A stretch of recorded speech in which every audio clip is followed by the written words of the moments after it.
ଆକାଶବାଣୀ।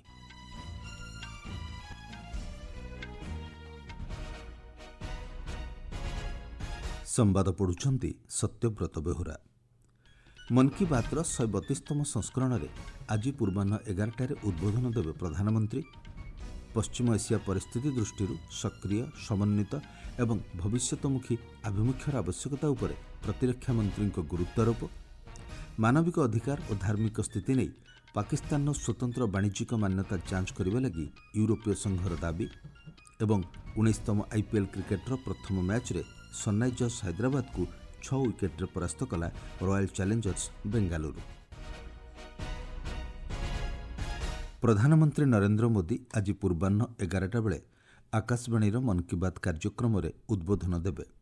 ଏହା ହେବ ମନ୍ କି ବାତ୍ କାର୍ଯ୍ୟକ୍ରମର 132ତମ ସଂସ୍କରଣ। ଏହି କାର୍ଯ୍ୟକ୍ରମ ଆକାଶବାଣୀ ଓ ଦୂରଦର୍ଶନର ସମସ୍ତ network, Akashvani website O news on AIR mobile ଆପ୍ରେ ଉପଲବ୍ଧ ହେବ। ଏହା ମଧ୍ୟ ଆକାଶବାଣୀ, DD ନ୍ୟୁଜ୍, PMO ଏବଂ ସୂଚନା ଓ ପ୍ରସାରଣ ମନ୍ତ୍ରଣାଳୟ ୟୁଟ୍ୟୁବ୍ ଚ୍ୟାନେଲରେ ଲାଇଭ୍ ଷ୍ଟ୍ରିମିଂ କରାଯିବ। ହିନ୍ଦୀ ପ୍ରସାରଣ ପରେ ଆକାଶବାଣୀ କାର୍ଯ୍ୟକ୍ରମର ଆଞ୍ଚଳିକ ଭାଷାନ୍ତରଣ ପ୍ରସାରଣ କରିବ। ରାତି 8ଟାରେ ଆଞ୍ଚଳିକ ଭାଷାନ୍ତରଣର ପୁନଃ ପ୍ରସାରଣ କରାଯିବ। ପଶ୍ଚିମ ଏସିଆରେ ସୃଷ୍ଟି ପରିସ୍ଥିତିକୁ ଦୃଷ୍ଟିରେ ରଖି ସତର୍କ ରହିବାକୁ ପ୍ରତିରକ୍ଷା ମନ୍ତ୍ରୀ ରାଜନାଥ ସିଂ ଆହ୍ୱାନ ଦେଇଛନ୍ତି।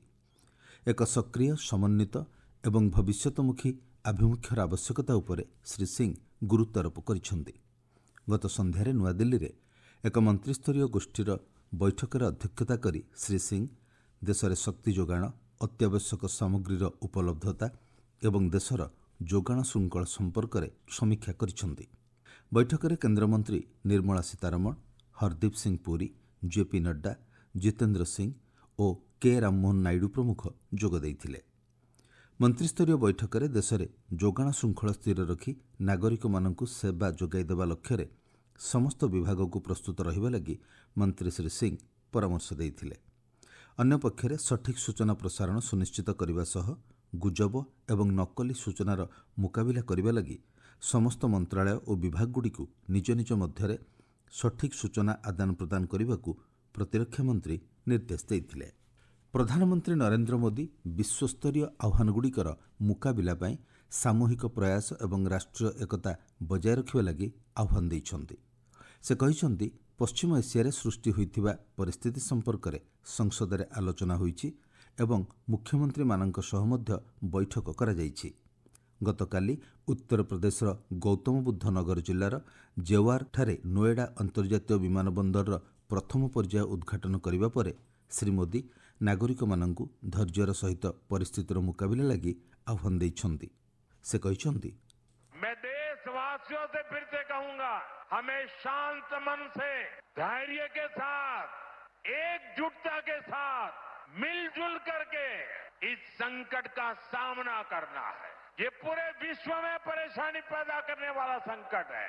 हमें अपने देश की सबसे ज्यादा चिंता करने है और यही हम भारतीयों की सबसे बड़ी ताकत है। जो भारत के हित में है वही भारत सरकार की नीति और रणनीति है। ଏହି ଅବସରରେ ଶ୍ରୀ ମୋଦି ସରକାରଙ୍କ ନୀତି ଏବଂ ରଣନୀତି ଦେଶବାସୀଙ୍କ ହିତ ଦୃଷ୍ଟିରେ ଉଦ୍ଦିଷ୍ଟ ବୋଲି କହିଛନ୍ତି। ସମସ୍ତ ରାଜନୈତିକ ଦଳ ଦେଶର ସାମୂହିକ ପ୍ରୟାସକୁ ଦୃଢ଼ କରିବେ ବୋଲି ଶ୍ରୀ ମୋଦି ଆଶା ପ୍ରକାଶ କରିଛନ୍ତି।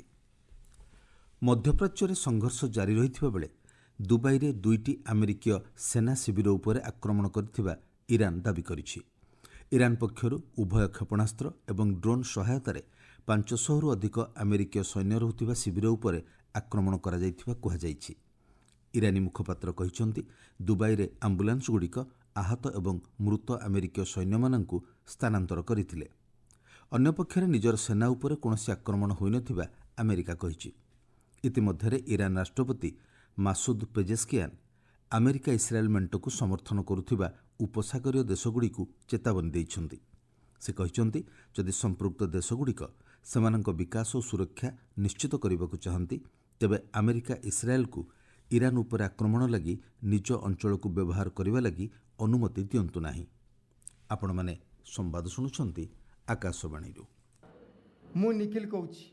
चंद्राल टीम कलाहांडी पुलिस पाखे सरेंडर करने पर बीजीएन सह राज्यर पूरा डिविजन खाली हो सारा केवल तुम्हें 15 जन बाकी अच तुम मैंने एमती थी आ तुम भितर किसी साथी लुचि पलाई आसी सरेंडर करुवे एमती तुम मानक नुकसान हे सीना फायदा किसी हेब ना तेणु तुम्हें समस्ते एकाथर आसी सरेंडर करूँ तुमर जड़े कमरेड भाव सुक्रू शिलक मोर परामर्श मार्च 31 सुधा आसी सरेंडर कले भल मार्च 31 पर सरकार सरेंडर को ग्रहण करेंगे ना एपरी क्षेत्र में एक राज्य कमिटी सदस्य भाव दायित्व तुलाउथिबा कमरेड सुक्रू मोर विशेष परामर्श समस्त को बुझाई सांगे धरी आस से जदि आसवाक राजी नहांती तुम्हें निजे आसी सरेंडर कर मोर यही मोबाइल नंबर 9437643839 आउ थे कही रखुच्छी 9437643839 कंटाक्ट कले मुझे तुम नहीं आसबि नचेत कौन से सांबादिक व सरपंच सहायतार आसी सरेंडर करूँ तुम मान अपेक्षा निखिल पूर्वी सब जोनाल ब्यूरो सचिव।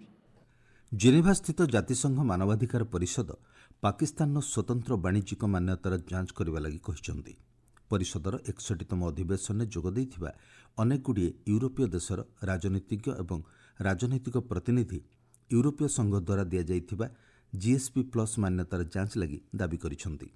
यूरोपीय संघर रिपोर्ट अनुଯାयी पाकिस्तान में मानविक अधिकार खराब स्थिति धार्मिक और राजनैतिक दमनलीला एवं ख्रीष्टियान दुर्दशा संपर्क में तथ्य उपस्थापन करा जाइथिला। आगामी दिन में यह व्यापक हिंसा सृष्टि करने संभावना रही बैठक में मत प्रकाश पाई। नेपालर नुआ सरकार 1990 रु 2026 पर्यंत सरकारी पदपदवी थिबा राजनैतिक नेता और उच्चपदस्थ अधिकारी संपत्ति संपर्क में तदंत पाई कमिटी गठन करने को घोषणा करिसेंति। नुआ प्रधानमंत्री बालेन्द्र शाह नेतृत्व में गठित सरकार गतकाली 100 सूत्री शासन संस्कार अभियान अधीन में आसंता 15 दिन मध्य तदंत कमिटी गठन करेंगे। गत 3 दशंधि धरी सरकार में थिबा अनेक राजनैतिक नेता दुर्नीति अभियोगर सम्मुखीन होइथिबा बेले विभिन्न समय तदंत लगी दाबी होइछि। पूर्वतन प्रधानमंत्री केपी शर्मा ओली सरकार दुर्नीति संपर्कित आंदोलन प्रभाव जोगु गादीच्युत होइथिला। देशर दुर्नीति को मूलोत्पाटन करने नुआ सरकार यही अभियान आरंभ करिथिबा जଣାपड़ी। केंद्र वाणिज्य और शिल्प मंत्री पीयूष गोयल कहते भारत में मत्स्यचाष जीविका एवं खाद्य सुरक्षा क्षेत्र में 90 लाख अधिक मत्स्यजीवी गुरुत्वपूर्ण उत्स सब्यस्त होइछि। कामरून ने विश्व वाणिज्य संगठनर 14th मंत्रिस्तरीय सम्मेलन में उद्बोधन दे मंत्री श्री गोयल कहते भारतीय मत्स्यजीवी माने पारंपरिक पद्धति मत्स्यचाष को केवल जीविका भाव में ग्रहण करना बरं देशर अर्थनैतिक विकास में एक प्रमुख सहायक भाव प्रमाणित करिसेंति। बैठक में श्री गोयल मोजाम्बिकर अर्थमंत्री द्विपक्षीय बैठक में उभय देश मध्य वाणिज्य और निवेश को आहुरी दृढ़ करने आलोचना करिसेंति। इंडियन प्रीमियर लीग आईपीएल क्रिकेटर 19तम संस्करणर गत संध्यारे बेंगालुरु आरंभ होइछि। उद्घाटनी मैच रे रॉयल चैलेंजर्स बेंगालुरु 6 विकेट्रे सनराइजर्स हैदराबाद को परास्त करिछि। बेंगालुरुर एम चिन्नास्वामी स्टेडियम रे अनुष्ठित मैच रे 202 रन विजय लक्ष्य को पिछा करी आरसीबी मात्र 15 ओभर 4 बॉल ले एही रन स्कोर करिथिला। विराट कोहली 69 एवं देवदत्त पाडिक्कल 61 रन स्कोर करथिले। टॉस जीति आरसीबी बोलिंग करने को निष्पत्ति नहीं। सनराइजर्स हैदराबाद प्रथम बैटिंग कर निर्धारित 20 ओभर 9 विकेट विनिमय 201 रन स्कोर करथिला। आईपीएल द्वितीय मैच रे मुंबईर वानखेड़े स्टेडियम रे आज संध्या 7:30 रे कोलकाता नाइट राइडर्स एवं मुंबई इंडियंस मध्य मैच अनुष्ठित हेबो। विराट कोहली आईपीएल इतिहास रे प्रथम बैट्समैन भावे 4000 रन स्कोर करी रेकर्ड सृष्टि करिसेंति।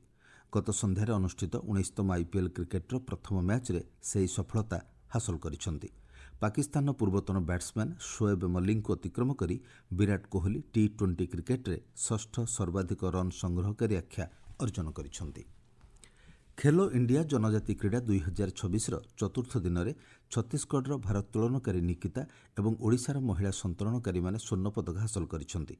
गतकाली सुधा कर्णाटक 15टी स्वर्ण 6टी रौप्य और 3टी कांस्य पदक सह तालिकार शीर्ष में थिबा बेले ओडिशा 7टी स्वर्ण 3टी रौप्य और 10टी कांस्य पदक सह द्वितीय स्थान में रही। मुख्य संवाद पुणी थे मन की बातर 132तम संस्करण में आज पूर्वाह्न 11टार उद्बोधन देवे प्रधानमंत्री। पश्चिम एशिया परिस्थिति दृष्टि सक्रिय समन्वित एवं भविष्यतमुखी आभिमुख्यर आवश्यकता उपर प्रतिरक्षा मंत्री गुरुत्वारोप। मानविक अधिकार और धार्मिक स्थिति नहीं ପାକିସ୍ତାନର ସ୍ୱତନ୍ତ୍ର ବାଣିଜ୍ୟିକ ମାନ୍ୟତା ଯାଞ୍ଚ କରିବା ଲାଗି ୟୁରୋପୀୟ ସଂଘର ଦାବି ଏବଂ 19ତମ IPL କ୍ରିକେଟର ପ୍ରଥମ ମ୍ୟାଚ୍ରେ ସନ୍ରାଇଜର୍ସ ହାଇଦ୍ରାବାଦକୁ 6 ୱିକେଟ୍ରେ ପରାସ୍ତ କଲା ରୟାଲ ଚ୍ୟାଲେଞ୍ଜର୍ସ ବେଙ୍ଗାଲୁରୁ। ସମ୍ବାଦ ଶେଷ ହେଲା।